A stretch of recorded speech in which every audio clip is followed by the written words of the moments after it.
Assalamualaikum warahmatullahi wabarakatuh. Bismillah.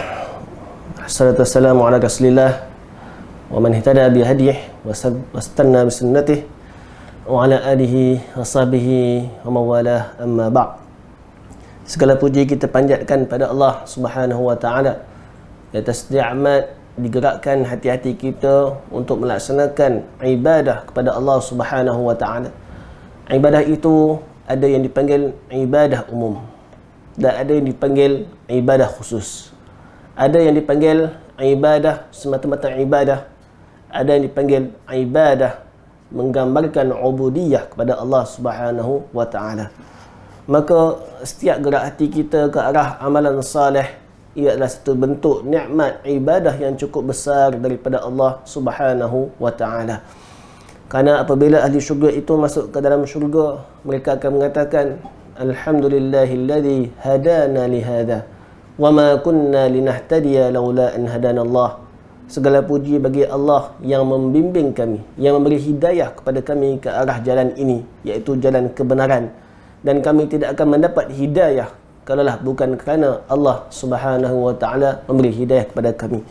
Tuan-tuan dan rahmati Allah, maka apabila kita membincangkan tentang nikmat hidayah, satu perkara yang sering diabaikan iaitu tentang perkara-perkara yang merosakkan hidayah, ataupun ungkapan yang kita sering gunakan perkara-perkara yang merobek, mencacatkan, merosakkan akidah kita kepada Allah Subhanahu wa taala. Bila bincang berakidah, kita duk sibuk Allah di atas arasy, Allah di mana-mana, Allah tak ada tempat. Kita duk sibuk Allah Maha Agung, tak sama dengan makhluk. Macam mana sifat mendengar Allah?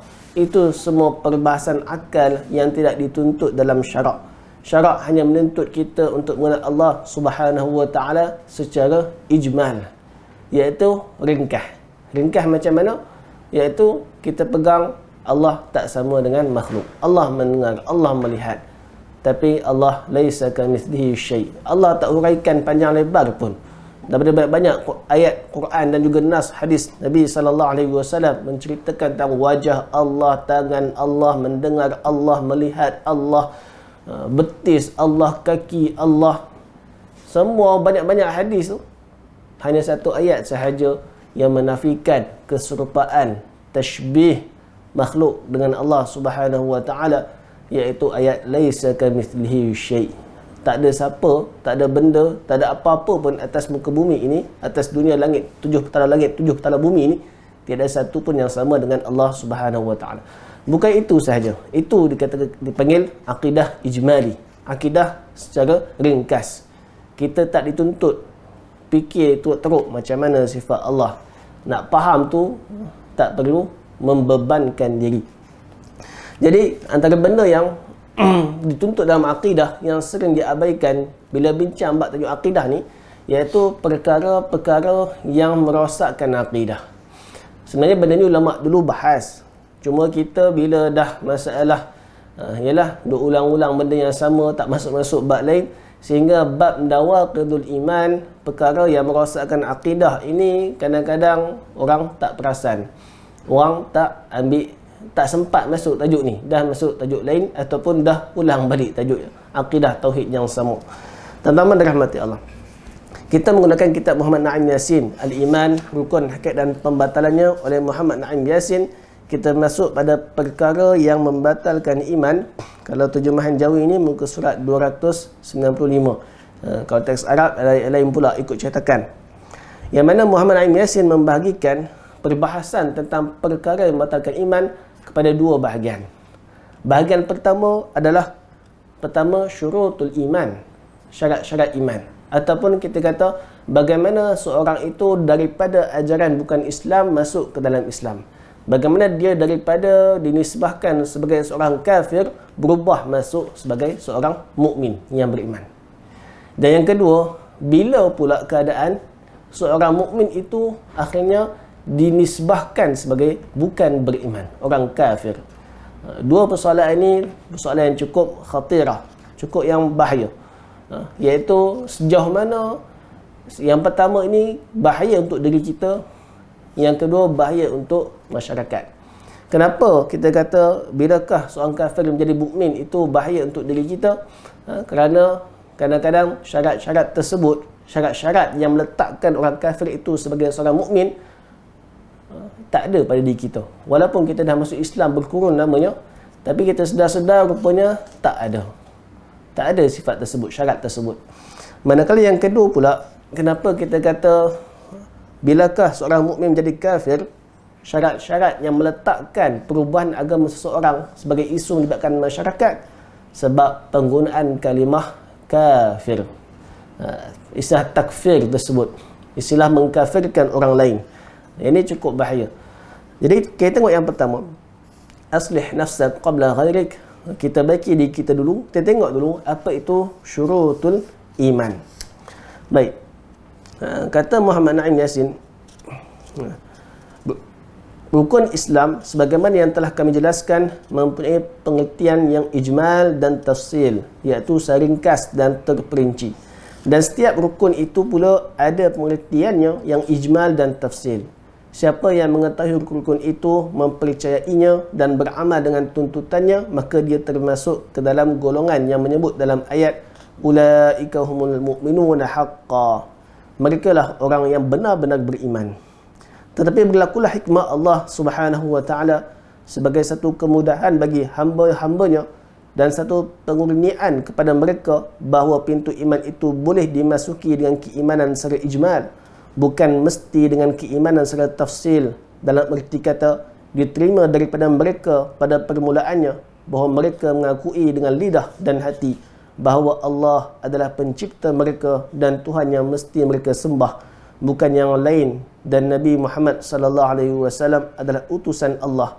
Semua ajaran yang baginda bawa adalah benar, wajib beramal dengannya, serta ia jadikan alamat tanda pengakuan itu dengan kalimah la ilaha illallah Muhammadur Rasulullah. Barang siapa yang mengucapkan kalimah ini dengan lidahnya, dia percaya dalam hatinya dan tidak mendatangkan i'tiqad, perkataan dan amalan yang membatalkan ucapan itu, bererti dia telah masuk ke dalam lingkungan agama Allah dan telah meninggalkan kufur yang dia telah berpegang dahulu. Baik, masalah syurutul iman ni antara satu masalah yang kita kadang-kadang tak selesai bincang. Sebab apa?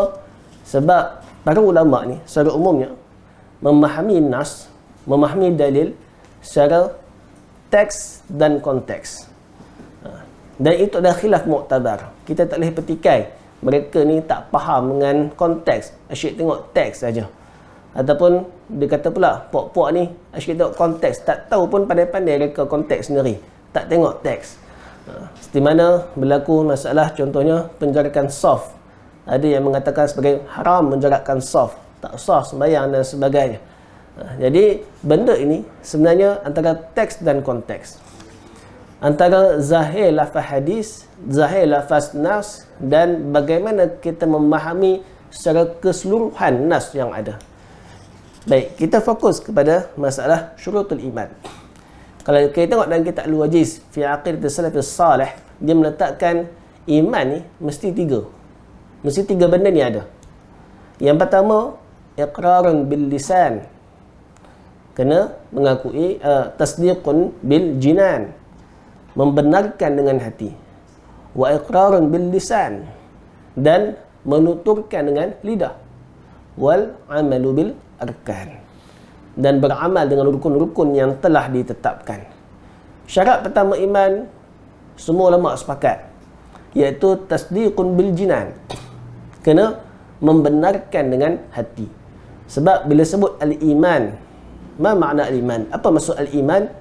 Al-iman daripada kalimah aman. Amanah iaitu memasukkan dirinya ke dalam keamanan. Dan iman ini secara istilah ma ya'taqiduhu al-qalb. Apa yang dipegang, yang terikat, yang termeterai dalam hati, itu yang dipanggil sebagai iman. Maka bila kita membincangkan tentang iman, syarat pertama yang tidak ada khilaf padanya adalah hati mesti percaya. Kalau tak percaya dalam hati, maka dia tak dipanggil sebagai beriman. Ini disepakat, semua ulama sepakat. Kalau dia beramal saleh, dia sembahyang, dia puasa, dia zakat, tapi hati dia tak pernah percaya pada Tuhan, maka mereka dipanggil sebagai munafiq. Dan ada dua jenis, satu zindik, satu munafik. Kadang-kadang kita keliru bila baca teks Arab, apa beza zindik dengan munafik? Kedua-duanya menyembunyikan kekufuran. Bezanya, orang munafik ni adalah orang yang berpaling, yang kafir selepas beriman. Dia waktu masuk Islam tu memang dia jujur masuk Islam. Contohnya macam dalam sejarah kita kata Abdullah bin Ubay. Kita sentiasa duk highlight dia punya sejarah hitamnya. Sedangkan kita tak nampak peranannya. Dia antara orang-orang yang menyeru penduduk Madinah untuk menerima Nabi SAW sebagai pemimpin di Madinah. Abdullah bin Ubay ni. Waktu Nabi sampai ke Madinah, dia antara orang yang paling bergembira dengan kedatangan Nabi SAW. Tapi lama-kelamaan disebabkan tabiat kekufuran yang ada dalam hati, banyak benda-benda yang Allah perintahkan Nabi SAW suruh buat, dia tak boleh terima akan. Antaranya isu yang besar adalah isu perang. Dia kata kami panggil Muhammad datang ke Madinah, ke Yathrib ni untuk menyelesaikan peperangan. Tiba-tiba dia ajak kami berperang dengan orang lain. Banyak isu berkaitan. Termasuk jealous dia. Sepatutnya kalau Nabi SAW tak datang ke Madinah, ke Yathrib, maka Pak Aus dan Khazraj telah setuju nak lantik Abdullah bin Ubay sebagai pemimpin di Madinah, di Yathrib. Tapi sebab Nabi Muhammad mai, maka mereka pakat setuju terima Nabi SAW sebagai pemimpin. Tak apa. Tapi cumanya kesimpulannya, secara asasnya Abdullah bin Ubay pada asasnya adalah beriman. Tapi kemudian dia kufur. Sebab apa? Sebab tidak puas hati dengan ajaran Nabi SAW. Apa yang Nabi bawa tak puas hati. Itu namanya munafik. Beza dengan zindik. Zindik ni mereka yang memang dari awal lagi mereka tak beriman pun. Mereka masuk Islam semata-mata untuk merosakkan agama Islam. Rukun yang pertama ni, tasdiqun bil jinan, memang tidak pernah berlaku dalam diri mereka. Dalam sejarah apa? Contohnya yang paling famous, Lawrence of Arabia. Dia ni sampai pak-pak Arab panggil Tok Syekh lah, ulama' sebagainya. Sama juga yang duk Aceh tu, nama apa dah, siap buka pondok pesantren lagi. Tapi ternyata dia adalah seorang zindik. Dia menulis secara halus merosakkan akidah Islam itu sendiri. Ini pak-pak zindik. Sehingga pada zaman pemerintahan Abbasiyah, ada seorang zindik telah dibunuh. Dapat kata jadi zindik. Dia ni bukan beriman pun. Dia ni memang musuh spy, musuh duduk di Baghdad dan menyebarkan fahaman-fahaman yang menyeleweng daripada fahaman Islam. Maka beritanya di siasat sebagainya, akhirnya dia mengaku dia tak pernah beriman. Tak pernah beriman. Maka apa khalifah tanya kepada dia, apakah kejayaan engkau paling besar sepanjang engkau masuk Islam ni? Dia kata, aku telah memalsukan lebih 4,000 hadis. Ni kejayaan paling besar dalam agama. Sebab tu hati-hati tuan-tuan.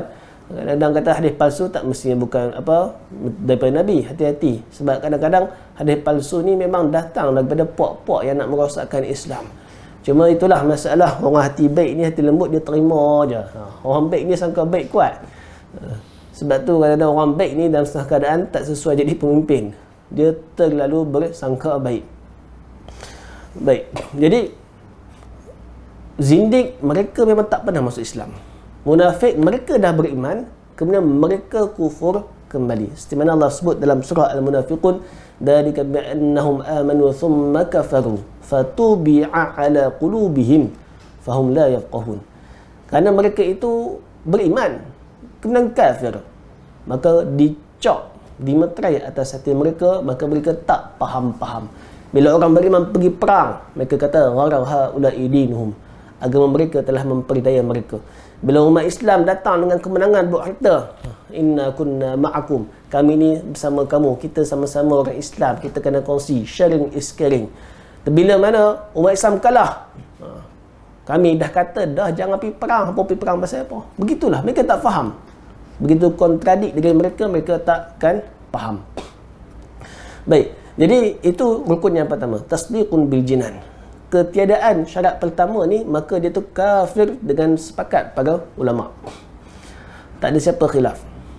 Rukun yang kedua, wa iqrarun bil lisan, dan mengakui dengan lisan. iaitu ucapan la ilaha illallah Muhammadur Rasulullah. Tiada Tuhan melainkan Allah, Muhammad itu pesuruh Allah. Dua ungkapan ni. Asyhadu tu bolehlah, itu naik saksi. Orang kita kalau sebut asyhadu tak faham sangat pun. Aku naik saksi tiada Tuhan melainkan Allah. Naik saksi ni maksud nak habaq benda tu benda besar. Tapi secara umumnya cukup kita kata la ilaha illallah Muhammadur Rasulullah, maka sah dah imannya. Baik, rukun yang kedua, syarat yang kedua, syarat iman adalah menuturkan dengan lisan. Hak ni ada khilaf. Kalau salaf tak ada khilaf lah. Padahal salaf semua sepakat. Siapa yang tak menuturkan dengan lisan, beriman lagu mana pun, dia tidak dianggap sebagai seorang mukmin. Manakala dalam kalangan Asy'ariyah, Asy'ariyah ni, kita ni sebut Asy'ariyah sifat 20. Asy'ariyah sifat 20. Sebenarnya Asy'ariyah ni besar. Dia jadi macam mazhab fiqh. Mazhab Asy'ariyah ni macam mazhab fiqh. Ada khilaf. Bukan bila kata fatwa mazhab Syafi'i, satu je fatwa dia. Macam-macam fatwa hukum dalam mazhab Syafi'i. Hukum makan buaya, haram ke halal? Kalau Ibn Hajar kata halal. Syekh Ramli kata haram. Jadi banyak khilaf. Tak mesti kita kata satu mazhab, satu pandangan. Begitulah juga bila sebut Asy'ariyah, dia adalah satu aliran pemikiran. Kalau mazhab fiqh, satu aliran pemikiran bab hukum amali. Tapi bila sebut Asy'ariyah, aliran pemikiran bab teori, bab akidah. Tak dia nak buktikan pun, dia fikir je, fikir macam-macam. Jadi dalam Asy'ariyah ni ada dua pandangan. Satu pandangan mengatakan iman itu hanya tasdiqun bil jinan, membenarkan dengan hati. Dan pandangan kedua, pandangan jumhur Asy'ariyah, dikata wa iqraran bil lisan, hati kena percaya dan lisan kena habaq. Kalau lisan tak habaq, tak cukup imannya, tak sah lagi imannya. Di sinilah menimbulkan masalah. Kalau kita tengok dalam perbahasan hukum Abu Talib bab menakan Nabi, masuk syurga ke masuk neraka? Dia beriman ke tidak? Sebab Abu Talib tak pernah mengucapkan sekalipun dalam hidup dia Muhammad pesuruh Allah. Tapi cara tindakan dia tu, cara dia pertahankan Nabi SAW, bagaimana dia tak halang Nabi, dia sayang Nabi, macam mana pun dia terima Nabi, menggambarkan bahawasanya Abu Talib hati dia sebenarnya percaya dengan menakan itu adalah pesuruh Allah. Cuma dia tak pernah menuturkan dengan lisan. Maka sahkah iman Abu Talib? Itu persoalannya. Jumhur ulama kata tak sah lah. Sebab syarat iman, walaupun hati dah percaya, tapi kena habaq dengan lidah. Jadi isu ni sangat-sangat kritikal. Sebab apa? Sebab akhirnya pandangan yang pertama, pandangan yang mengatakan iman itu semata-mata adalah membenarkan dengan hati, menjadi satu trademark untuk aliran batiniyah. Ini masalah batiniyah. Batiniyah ni jangan kata batiniyah ni sesat, batiniyah ni sufi apa semua. Batiniyah ni satu aliran yang mencakupi banyak aliran. Hatta Rasulullah Jamaah pun kadang-kadang ada juga terjerumus dalam aliran batiniyah dalam setengah-setengah isu. Apa itu batiniyah? Batiniyah ni pok-pok hak penting batin. Pok-pok kata yang penting batin. Dalaman itu penting. Implikasinya, kesannya kita nampak dia bermula dengan geng Syiah, Syiah Alawiyah, Syiah Qaramitah, Syiah Ismailiyah. Banyak geng Syiah yang mulakan dengan batiniyah ni, iaitu trademark pertama dengan batiniyah ni, mereka tidak mementingkan amalan. Itu trademark batiniyah. Contohnya pok-pok sembahyang dengan niat. Kata mereka yang sembahyang ni, mereka ni geng syariat, kami dah sampai makam hakikat ni, kami sembahyang pakai niat dia. Kadang-kadang kalau jasad sembahyang, hati tak sembahyang pun tak guna, tak ada pahala isi Tuhan. Yang Tuhan suruh kita sembahyang tu hati kita kena sembahyang sujud pada Tuhan, bukannya jasad kita. Jasad kita tu syarat sahaja, menggambarkan isi hati kita. Kalau dah tak sama isi hati dengan perbuatan, maka pentingkan isi hati dulu. Dan pada hari ini dipelopori oleh pok-pok sufi. Dengan batinnya pada hari ini pok-pok sufi. Pok-pok sufi tarekat ni kadang-kadang tegur sembahyang tak betul, tak apa, tak penting. Yang penting hati dulu, bagi khusyuk dulu. Sedangkan dua-dua itu sama penting. Jadi dengan batinnya ni dia semakin kritikal sampai tahap mereka kacau bab akidah. Dia kata buatlah apa pun. Allah kata dalam Quran, i'malu ma syi'tum, buatlah apa kamu nak. Allah kata lagu tu. Yang penting hati kita buat kerana Allah. Tak kira, yang penting hati kita betul. Perbuatan nombor 2. Dia bawa pula kisah Nabi Khidir alaihi salam. Memang ada khilaf, dia kata Nabi Khidir ke bukan, dia kata bukan Nabi Khidir, hamba Allah yang salih. Tapi pada yang rajah, kita kata dia adalah Nabi Khidir. Sebab apa? Sebab macam mana dia boleh pasti benda gaib? Dia kata confirm budak ni besar-besar esok akan jadi penderhaka pada Allah dan memurtadkan mak ayah dia, dengan yakin kalau bukan wali, kalau bukan Nabi. Takkan wali? Kalau wali tahu sampai taraf tu berat dah. Habis semua pakat aku wali, kita pun kena percaya wali ni bukan cakap kosong. Jadi dia satu-satunya jalan kita tahu benda gaib secara yakin 100% adalah dengan wahyu. Syirasat apa semua tu, hak tu semua kadang waham, kadang syak, kadang-kadang bila ada bukti jadi zon, sangkaan kuat. Tapi yang sampai boleh tahap bunuh orang ni, dia bunuh orang, bunuh budak tu, budak tak buat dosa apa, kena bunuh siap. Berarti dia yakin budak tu akan jadi jahat.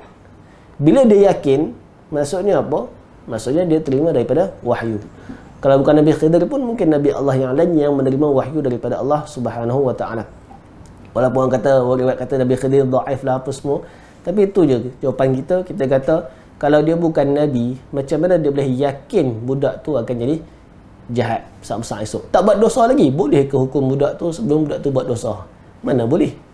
Tak boleh. Baik, yang Nabi Khidir AS dia kata, walaupun perbuatannya macam salah, bunuh budak, apa tebuk kapal, tapi hakikatnya dia tahu dia buat kerana Allah Subhanahu wa taala. Itu yang penting. Maka sampai tahap golongan ini mereka bila mana mereka menerima anak murid daripada pelbagai agama, tak kira siapa, Islam ke, Kristian ke, Hindu ke, bila jumpa Tok Syekh ni, Tok Syekh akan terima. Bila dia nak masuk Islam kan tak perlu. Ungkapan itu hanyalah yang bezakan kita, itu semua adalah zahir sahaja. Yang penting hati kita percaya kat Tuhan, cukup. Believe in God, habis, titik. Saya pernah baca buku dia online, tapi lah tak ingat dah macam mana. Tak beli buku tu, sayang. Pemikiran dia bagaimana menggambarkan yang penting kita percaya pada Tuhan. Tuhan nak kita percaya kat dia. Ibadah semua itu masing-masing lah. Hindu cara Hindu, Kristian cara Kristian. Padahal dia dikenali sebagai seorang Tok Syekh besar, ulama besar dalam adegan tertentu, dengan penampilan yang luar biasa, dengan mimpi Nabi setiap hari, cerita kat anak murid mimpi Nabi semalam macam mana. Tapi dalam bab ini mereka membatiniyahkan perkara-perkara melibatkan akidah, sampai orang nak masuk Islam kan tak payah mengucap. Ada pula tak mengucap. Orang Islam tak payah pakai tudung, tak payah pakai ni, ini semua budaya belaka. Dah kamu dah biasa pakai lagu tu, pakailah macam tu, tak apa. Yang penting hati itu kita kenal Tuhan. Maka termasuk juga mereka yang terjerumus dalam batiniah ni adalah puak-puak artis ke, geng-geng orang bandar ke, ataupun bahasa moden bangsar bubble ke, apa nama istilah tu, geng bangsa bubble. Macam mana tak ingat. Jadi mereka ni bila kita tegur dengan pakaian seksi bersemua, dia kata Allah tengok hati kita, tak tengok amal zahir kita. Ini adalah semua fahaman-fahaman batiniyah.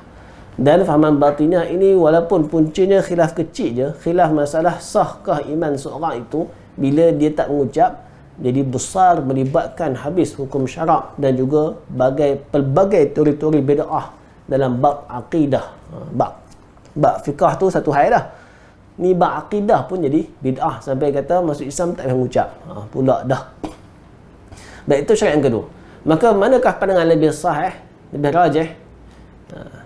Wallahu alam. Hakikat kita kata manusia ni, kita kena tahu batas kemanusiaan dan juga hak Tuhan.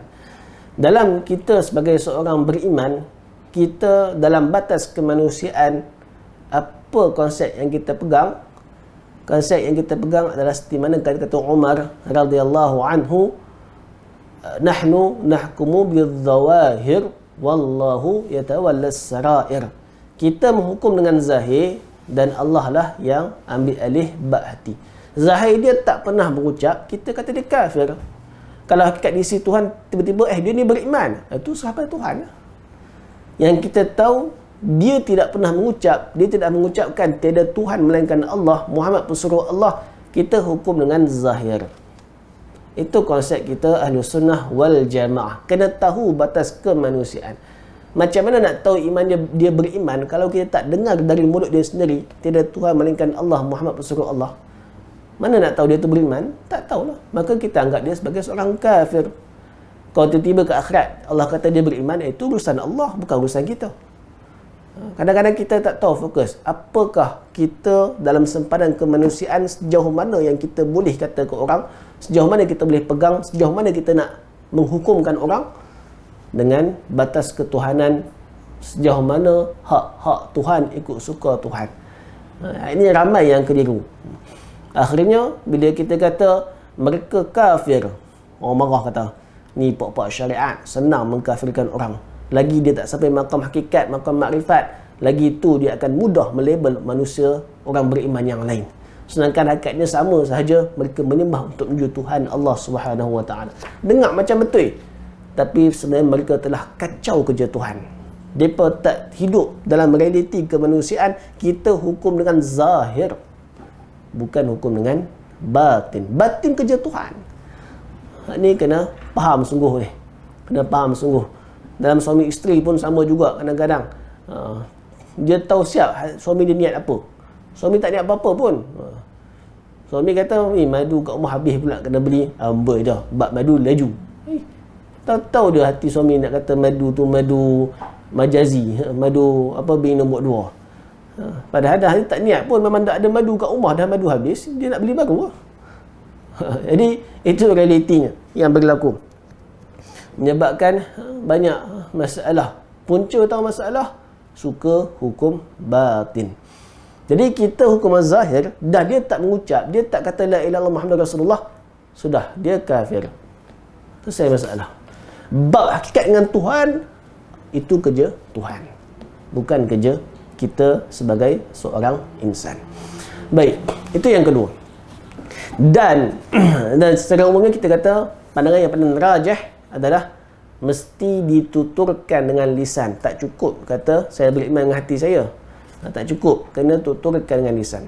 Dan syarat yang ketiga, syarat iman yang menimbulkan kontroversi, polemik yang tak habis-habis, punca utama sebab salah faham, kejahilan, iaitu arkan wal amalu bil arkan, beramal dengan rukun Islam. Masalah mereka yang meninggalkan apa yang disepakati oleh para ulama, iaitu ulama kata wajib solat, dia tak solat. Ulama kata wajib puasa, dia tak puasa. Ulama kata dia wajib haji, dia mampu tapi tak pergi haji. Sekarang ni mungkin tak timbul isu tu, sebab kalau ni haji masalah kuota dan sebagainya, banyak isu. Zaman dulu ni, zaman dulu ulama kata wajib, sepakat ni, benda yang disepakati para ulama, tak ada khilaf. Zakat wajib, dia kata zakat tak wajib. Kalau bab zakat wajib, zakat gaji wajib tak wajib tu cerita lain. Ni bab zakat itu sendiri. Tuan-tuan dan rahmati Allah, InsyaAllah dalam kesempatan lain kita akan sambung lagi masalah ni, masalah wal amalu bil arkan, beramal dengan rukun Islam, sejauh mana ia mengkafirkan seseorang, adakah termasuk syarat sah iman ataupun syarat sempurna iman. Wallahu alam. Aqulu qali hada wa astaghfirullah alazim wa lakum. Assalamualaikum warahmatullahi wabarakatuh. Assalamualaikum warahmatullahi wabarakatuh. Bismillah, wassalatu wassalamu ala rasulillah wa ala alihi wa sahbihi wa man ihtada bi hadihi wastanna bi sunnatihi wa ba'd. Segala puji kita panjatkan pada Allah Subhanahu wa taala atas nikmat yang Allah Subhanahu wa taala kurniakan. Sesungguhnya nikmat Allah ini jika kita nak hitung, kita tak mampu nak hitung. Maka sebagai seorang yang baik, kita nak bersama dengan orang-orang baik, maka kita kena jadi bersifat dengan sifat-sifat yang baik. Maka apa itu sifat orang baik? Bila mendapat nikmat, dia bersyukur kepada Allah Subhanahu wa taala. Dan bagaimana kita bersyukur? Satu, dengan lisan, banyakkan mengucapkan alhamdulillah. Sebab itunya kita kata hampir setiap ucapan dalam sunnah Nabi sallallahu alaihi wasallam, para ulama dan sebagainya, dimulakan dengan Alhamdulillah. Segala puji bagi Allah. Allah bagi kesempatan, Allah bagi peluang. Dan yang kedua, kita buktikan dengan amalan.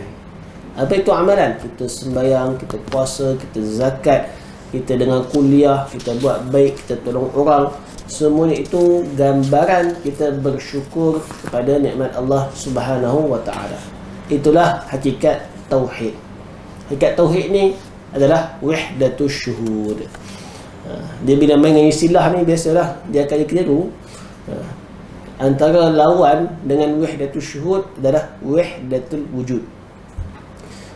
Ibn Arabi yang sesat tu, orang kata dia bukan bincang bab wahdatul wujud, dia bincang bab wahdatul syuhud. Banyaklah bahasan panjang lebar.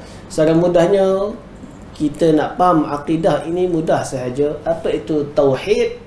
Menesakan, mensatukan, iaitu tauhidul masdar. Kita kata semua itu datang daripada Allah Subhanahu wa taala. Itu hakikat tauhid. Baik, jadi bila kita membincangkan tentang hakikat tauhid itu, kita telah sebutkan syarat-syarat sah tauhid kita kepada Allah. Yang pertama, mesti percaya dalam hati. Kalau tak percaya dalam hati, dia akan jadi sama ada zindiq atau munafiq.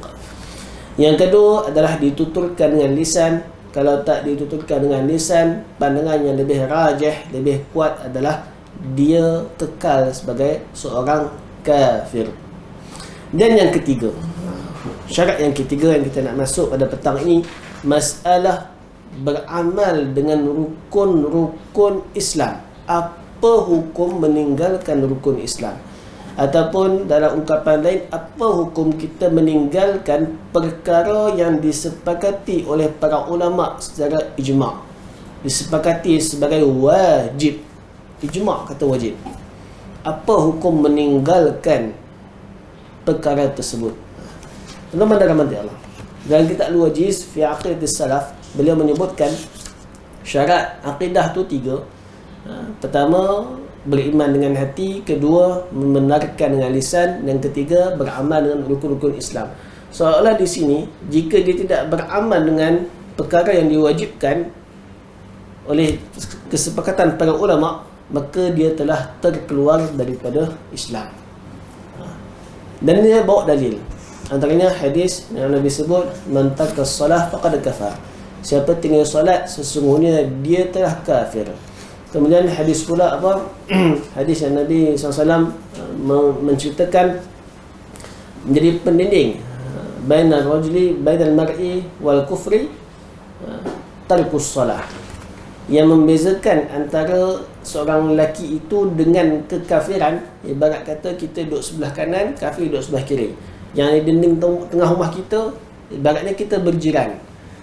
Kita, rumah sebelah kita tu kafir, kita beriman. Dinding dia apa? Dinding tembok. Tapi dalam bab akidah, dinding memisahkan kita dengan kafir itu adalah solat. Tinggal solat, kita pun masuk rumah sebelah. Dinding itu yang pemisah antara kita sebagai seorang mukmin dan kafir tak ada. Kemudian juga bagaimana ketika mana Umar, Abu Bakar nak memerangi orang-orang yang tak mau bayar zakat. Zaman Abu Bakar ini ramai orang murtad, dan ramai yang meninggalkan sebahagian rukun Islam, terutamanya zakat. Yang murtad tu dia kata sebab Allah dah Nabi SAW dah wafat dah, Nabi tak ada dah. Buat apa kita nak beriman dengan Nabi? Kita cari Nabi baru. Maka banyak gerakan Nabi-Nabi baru pasca kewafatan Nabi SAW. Antara yang paling famous adalah Musailamah Al-Kadzab. Ini paling famous sebab dia mengaku Nabi dari zaman Nabi masih hidup lagi, sampailah terbunuh. Dan waktu dia terbunuh, usia dia lebih kurang 150 tahun. Jenis orang Allah bagi kesihatan yang kuat, lama hidup dia dan sihat tubuh badannya, walaupun rupa dia tidak begitu, bukan rupa orang yang perkasa lah tubuh Musailamah ni. Itu yang pertama. Kemudian bagaimana Umar kata nasihat yang kedua adalah golongan yang tak mau bayar zakat. Sebab zakat itu dibayar kepada Nabi SAW, dan Nabi yang mengagihkan zakat. Bila Nabi wafat, mereka kata buat apa bagi kat Abu Bakar? Dia pun level kita ya, baik kita bagi sendiri. Ataupun kata bagi lah, Nabi dah wafat dah. Maka Abu Bakar nak hantar pasukan memerangi puak-puak tak mau bayar zakat ni.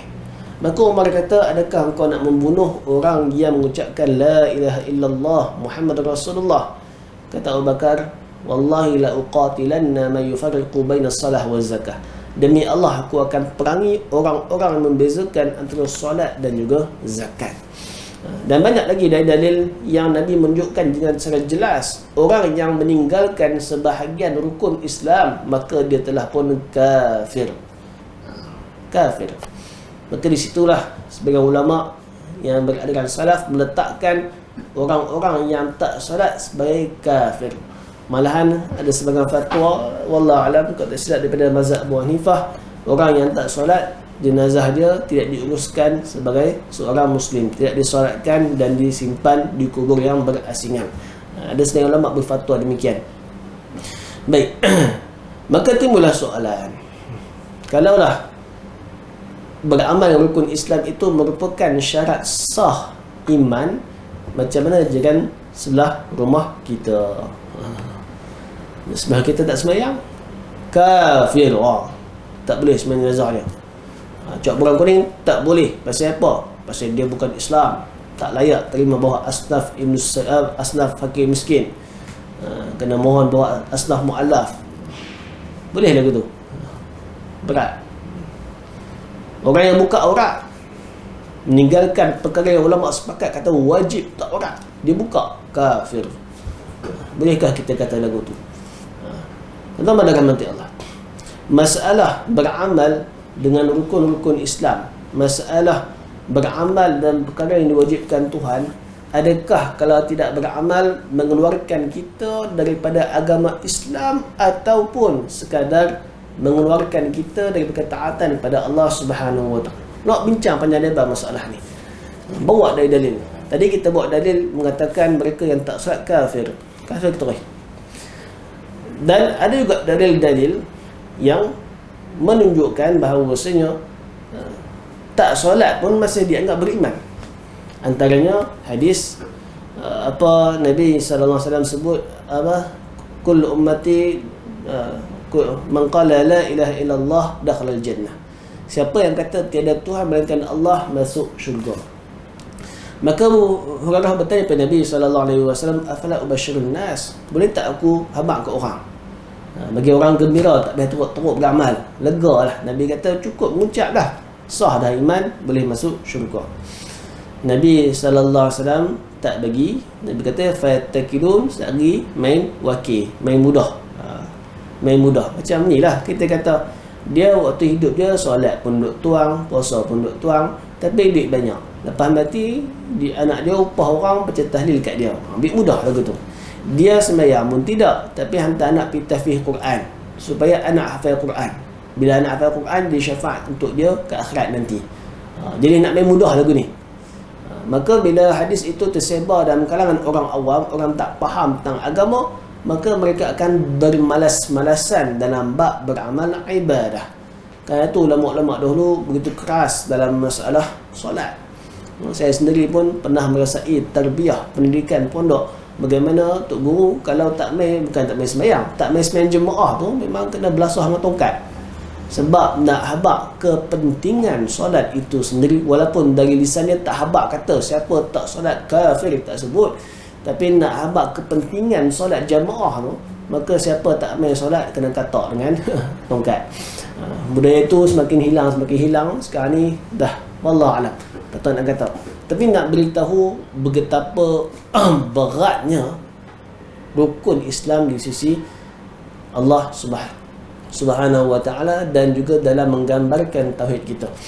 Jadi dalam hadis tu jelas Nabi sebut, siapa yang kata la ilaha illallah masuk syurga. Begitu juga hadis apa, sehingga keluar semua mereka daripada neraka yang ada sebutir apa, biji sawi, darah tu biji jagung, sebesar biji jagung iman, dia akan keluar daripada neraka. Orang yang ada sebesar halus iman dia tu, agak-agak dia ni sembahyang tak? Tak sembahyang. Orang jenis iman hadis gitu tak sembahyang. Dan Nabi kata dia tetap dapat masuk syurga, menunjukkan dia masih diiktiraf sebagai seorang mukmin, sebagai seorang yang beriman pada Allah Subhanahu wa taala. Begitu juga dengan hadis seorang lelaki ni masuk Islam, kemudian pergi perang, kemudian mati. Tak ada buat apa pun, sembahyang pun tidak, mandi wajib pun tidak, apa pun tidak. Perang, mati. Dan dia tetap masuk syurga. Dan banyak lagi hadis-hadis yang menunjukkan bahawasanya orang itu walaupun tak beramal, tak sembahyang, tak puasa, tak zakat, dia masih lagi digelar sebagai seorang beriman. Baik, para ulama dalam memahami dalil-dalil dalam kedua-dua aliran ni, sama ada orang yang tak sembahyang kafir, orang tak puasa ni kafir, dengan aliran yang kedua dia kata mereka tak kafir. Ada 3 fahaman. Fahaman yang pertama, kita kata yang mudahlah, fahaman majoriti ulama, mereka menggabungkan semua nas-nas tersebut. Ini pandangan majoriti dan kita kata pandangan yang paling rajih. Semua dalil-dalil masalah tinggal solat kafir, betul tak solat pun masih dia nak beriman, digabungkan semua ini. Pandangan-pandangan rajih adalah kita kata cara ulama berinteraksi yang paling kuat adalah mereka menggabungkan semua hadis-hadis berkaitan. Jadi hadis yang pertama, baik, isu yang pertama, bagaimana ulama dapat kesimpulan? Ada satu golongan kesimpulan mereka dapat selepas menggabungkan semua hadis, mereka membahagikan kafir kepada dua. Sama ada yang kata kafir akbar, kafir asghar, kafir besar, kafir kecil. Ada kata kafir hakiki, kafir maknawi. Ada kata kafir i'tiqadi, i'tiqad dia kafir. Ada kata kafir amali, perbuatannya kafir. Pasal kafir ni maksud ingkar. Ingkar ni maksud perbuatan benda yang kita ingkari, benda tak patut berlaku. Itu maksud ingkar, kafir. Kita bagi dia hadiah, dia lempar susu kat muka kita, lempar cuka kat muka kita, dia kafir. Perbuatan dia perbuatan kafir, perbuatan tak patut, perbuatan yang kita ingkari. Allah bagi oksigen kat kita, kita tak mau sembahyang, ada apa itu? Dia panggil kafir amali. Dia mudahnya kita kata kafir akbar, kafir asghar ke, kafir maknawi, kafir hakiki ke, kafir i'tiqadi, kafir amali ke, semua itu memang satu kesimpulannya, iaitu orang yang meninggalkan solat bukan kerana mengingkari kefarduan solat, maka dia masih dianggap sebagai beriman, tapi cuma jatuh dianggap sebagai seorang fasik sahaja. Apa tu fasik? Fasik ni asalnya keluar. Bila nak keluar daripada tandan, apa panggil lapar tu, mayang tambang tu, mayang pokok kurma, kita mayang pokok nyok lah, pokok kelapa tu, nak keluar tangkai biji tu, dia terkeluar. Dia terkeluar tu panggil fasik. Maka istilah fasik kemudian digunakan pada istilah untuk orang-orang yang telah keluar daripada ketaatan kepada Allah Subhanahu wa taala. Kenapa dikatakan mereka keluar?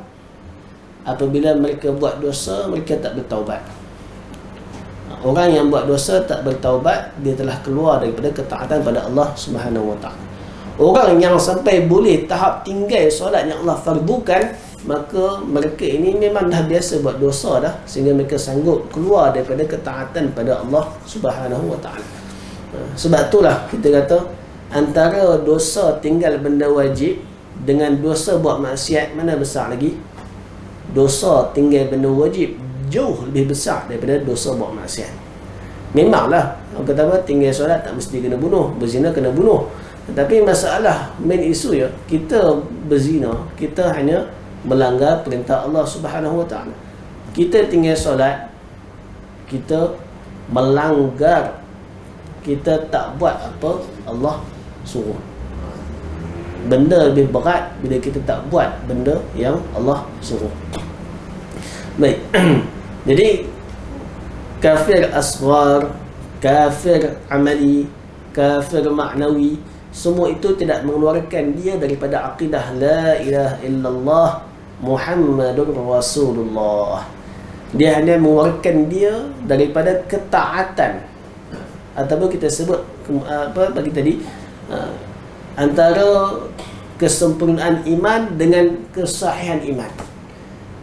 Dia dalam bab hukum ni, kalau dalam bab lurah tu tidak tu banyak lagi maksud. Tidak, bukan, tidak, jangan, tidak, dan tidak tu tidak ni. Tapi dalam bab hukum ni secara umumnya, bila Nabi sebut tidak, tidak tiada sama syarat la, lam alif, la. Bila sebut la, tidak tiada ni, dia takkan lari daripada tiga maksud. Pertama, nafyul wujud, tak ada tu benda tak ada. Tak ada. Amin ada dalam rumah? La, tak ada. Habis. Dua lagi baki.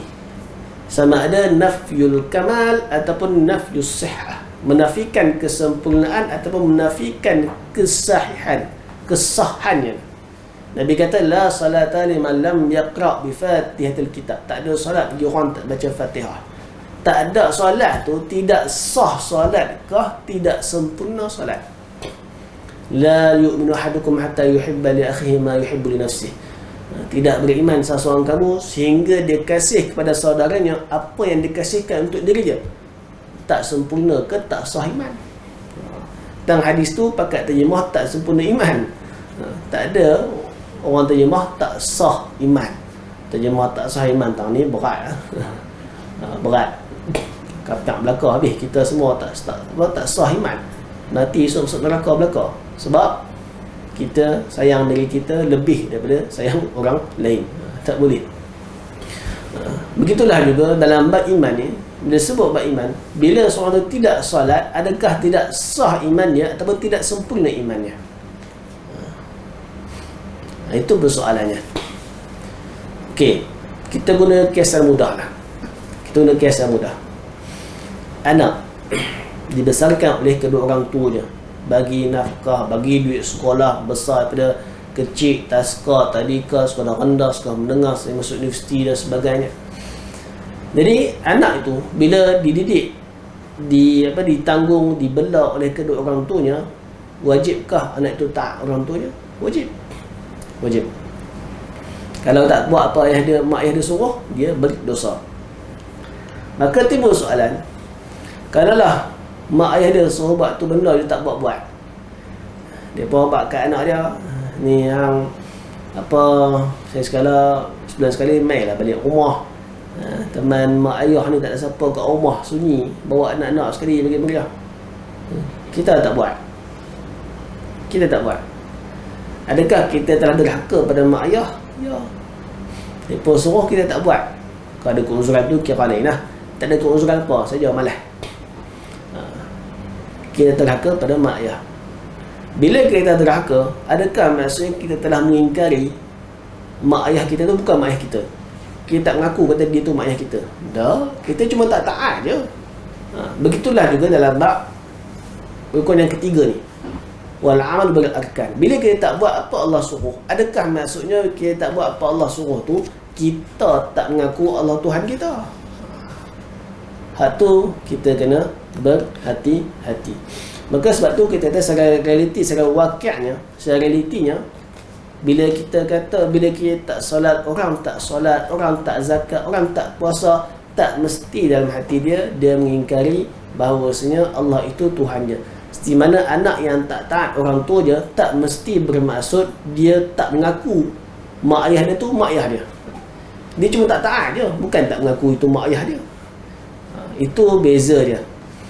Itu kita kata kiasan, gambaran, analogi mudah untuk kita faham kenapa pandangan yang paling kuat atau di kalangan ahli ilmu yang mutqin, yang itqan, yang tekun mendalami nas-nas dalil dan sebagainya, mereka ambil kesimpulan hatta walaupun Nabi dah guna istilah kafir sekalipun, dia tak boleh kita kata kafir hakiki, kafir terkeluar dari Islam. Kita cuma kata mereka kafir maknawi ataupun kafir amali ataupun kafir kecil sahaja. Tak patut bila mana dia mengaku Allah tu Tuhan dia, dia beriman Allah lah yang memberikan segala-gala pada dia, rezeki dia, makan minum dia, sakit dia, semua Allah bagi. tiba-tiba dia tak mau sembah, buat apa Allah suruh. Di mana anak dibela dengan bagikan menatang minyak yang penuh daripada kecil, tiba-tiba besar-besar tak mau langsung dengar cakap mak ayah dia, tak mau taat dalam urusan-urusan yang kebaikan, tak mau taat langsung. Maka orang macam ni, dia patut ke dia buat lagu tu kat mak ayah dia yang susah payah didik dia daripada kecil? Tak patut. Maka dia kafir. Dia buat perbuatan yang kafir, yang kita ingkari, kita kata tak patut dilakukan oleh seorang anak. Begitulah juga istilah orang yang tak sembahyang. Bagaimana seorang hamba tak ada apa nilai pun, lebih hina pada ayat yang hina, tiba-tiba dia tak mau buat apa yang Tuhan yang menciptakan jasad dia, bagi dia makan minum, bagi dia kesihatan, dia tak mau buat apa. So patut ke? Tak patut. Maka untuk memberi ancaman keras kepada golongan seperti ini, digunakan istilah kafir. Engkau kafir. Tapi kita biasalah, kita orang Melayu ni sebut kafir tu macam kelupak Nabi. Kelupak kalah yang kena sembelih, melatah. Sedangkan kafir yang digunakan oleh para ulama adalah untuk mimbabit tahdir, warning, amaran. Macam kita contohnya, Malaysia duk pegang kata 9 jemaah sunat, di Mekah pegang kata 9 jemaah wajib. Masjid kita pun kosong, masjid mereka penuh sentiasa, sebab mereka pegang kata wajib. Implikasi istilah tu. Adapun pandangan yang kedua, tadi pandangan pertama yang menggabungkan semua hadis, kesimpulan mereka dapat adalah kafir ada dua. Manakala ulama yang kedua pula, yang kedua pula, mereka meletakkan kafir itu jika hanya dia meninggalkan rukun-rukun Islam kerana beriktikad bahawasanya ia tidak diwajibkan dalam agama Islam. Hak tu baru kafir sesuai dengan hadis Nabi. Manakala kalau tak beriktikad sedemikian, dia masih dipanggil beriman tapi dipanggil fasiq. Ada yang kedua lembut sikit, dia tak mau guna istilah kafir, dia guna istilah fasiq.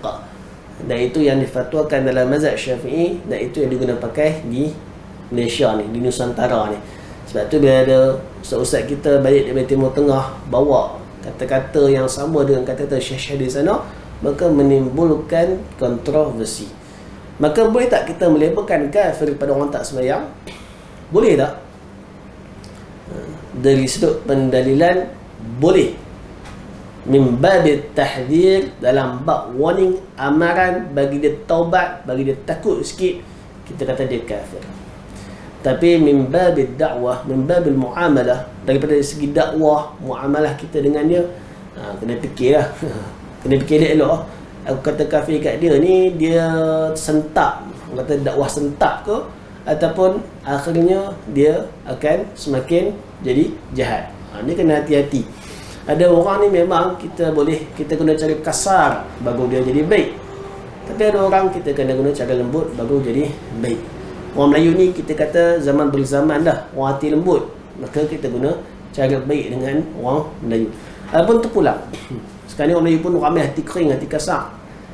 Kadang-kadang terpaksa juga kita guna dakwah sentak, guna istilah yang kasar supaya dia lebih insaf tentang perkara tersebut. Jadi itulah kesimpulan kita pada kuliah kali ini.